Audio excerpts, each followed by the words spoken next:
Hello everyone, this is sadout.gallery and I am Sherry.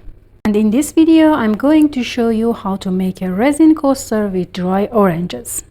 I'm using the dry orange slices and these two molds made from paint.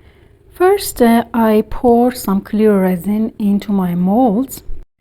Then I add some gold paper sheet and some gold glitter if you want, which this part obviously is optional. And then I pour my mix around my mold.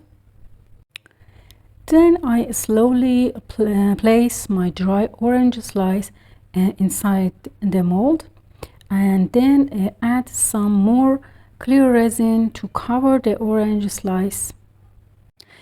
And it's best if we give some time, about 1 or 2 hours before we put the orange slice on the resin, and this way we will avoid the bubbles, and also because the orange slice is heavier, it won't go down, and with that 1 or 2 hours the resin gets a bit harder, and the back of your coaster also will be covered with resin. If you need, you can add another layer of clear resin for cover, and then after 24 hours the coasters will be ready.